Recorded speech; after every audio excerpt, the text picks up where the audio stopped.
Hello friends, welcome back to my channel mission KVS. And अब हम solve करने जा रहे हैं education and leadership. It means CDP के क्वेश्चंस हम सॉल्व करने जा रहे हैं, जो कि केवीएस पीआरटी 23 फरवरी फर्स्ट शिफ्ट में जो एग्ज़ाम हुआ था। पहला क्वेश्चन है हमारा, शिक्षण के क्षेत्र में प्राथमिक समाजीकरण एजेंसी की क्या भूमिका है। तो इसमें बताना है कि शिक्षण के क्षेत्र में प्राथमिक समाजीकरण एजेंसी की क्या भूमिका है। औपचारिक अधिगम नहीं, कौशल विकास नहीं, समाजीकरण नहीं, मूल्यों और मान्यताओं को विकसित करना। निम्नलिखित में से कौन द्वितीयक समाजीकरण एजेंसी नहीं है।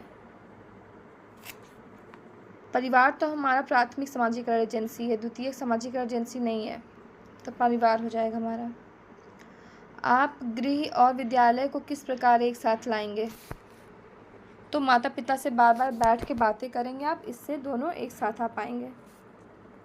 स्कूल में अभिभावक शिक्षक संघ पीटीए की क्या भूमिका है। स्कूल के विकास के लिए रचनात्मक सुझाव देना। जी। निम्नलिखित में से क्या अधिगम का सामुदायिक संसाधन हो सकता है। सिनेमा हॉल जी नहीं, मंदिर नहीं, घोड़े का सवाल नहीं, लेकिन नहीं, अग्निशामक केंद्र ये हो सकता है। नेक्स्ट, राष्ट्रीय शिक्षा नीति 2020 के अनुसार बाल वाटिका क्या है। बाल वाटिका मीन्स जहाँ छोटे बच्चे पढ़ते हैं, इसका मतलब 3 से 5 वर्ष तक के आयु तक के बच्चों में शिक्षा प्राप्त करना।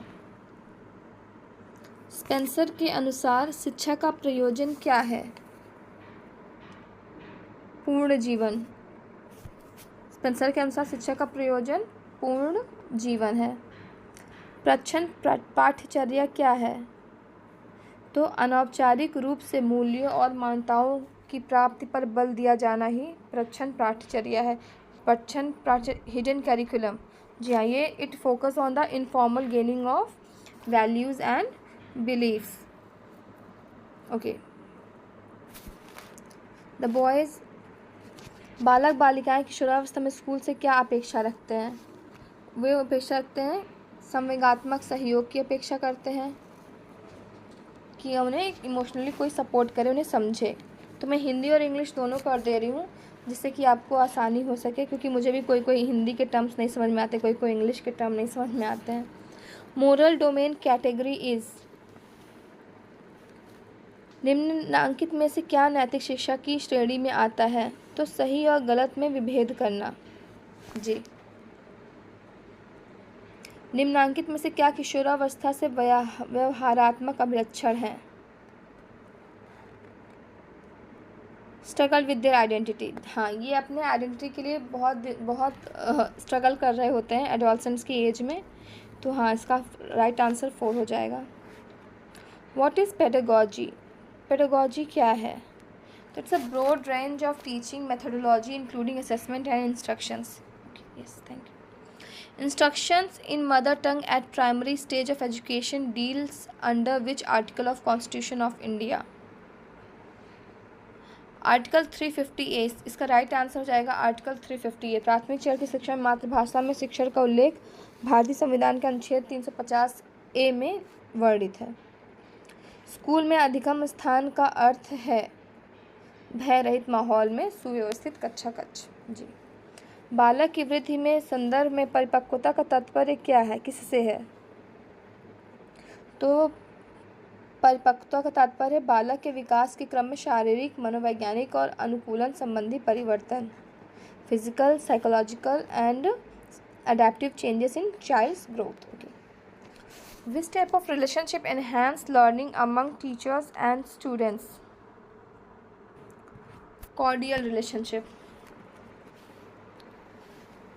सौहार्दपूर्ण संबंध बच्चों को अपने टीचर्स के लिए अच्छा लगता है। शिक्षा मंत्रालय द्वारा प्रतिपादित दीक्षा कार्यक्रम निम्नलिखित में से किसके बारे में है। डिजिटल अवसंरचना से संबंधित संसाधनों की उपलब्धता, digital infrastructure resources. Diksha digital infrastructure resources. The urgent requirement in schools with respect to learning process as emphasised in NEP 2020 is. राष्ट्रीय शिक्षा नीति 2020 में अधिगम प्रक्रिया के संबंध में स्कूलों में किसकी अनिवार्य तात्कालिक आवश्यकता पर बल दिया गया है। तो इसका राइट आंसर हो जाएगा बुनियादी साक्षरता और संख्या ज्ञान पर। अनौपचारिक शिक्षा क्या है? That means informal study. Informal education क्या है? Education gain through various sources in life. जीवन में विभिन्न स्रोतों से शिक्षा प्राप्त करना, ये हमारा अनौपचारिक शिक्षा के अंतर आता है। बालक के भाषा विकास में स्वर विज्ञान क्या है?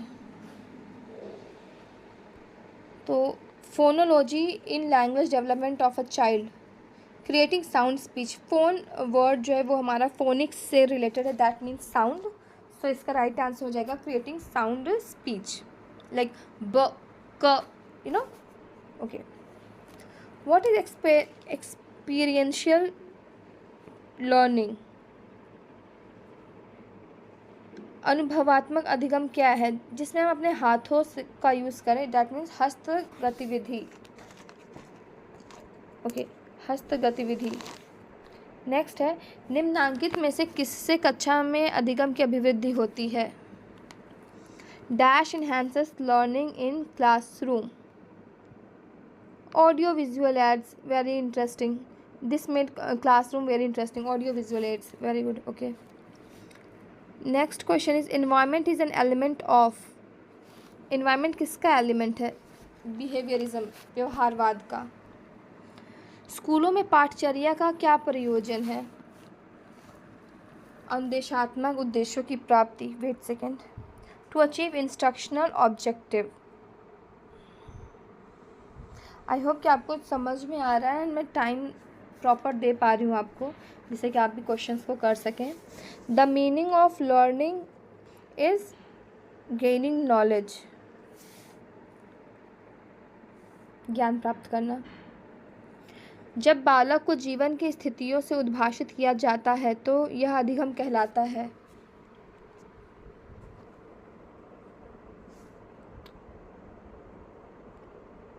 When the child is directly exposed to life situation, the learning is called experiential learning. NAP 2020 has modified the structure pattern of school education as 5 plus 3 plus 3 plus 4, means 1 to 5 plus 3 plus 3 plus 4.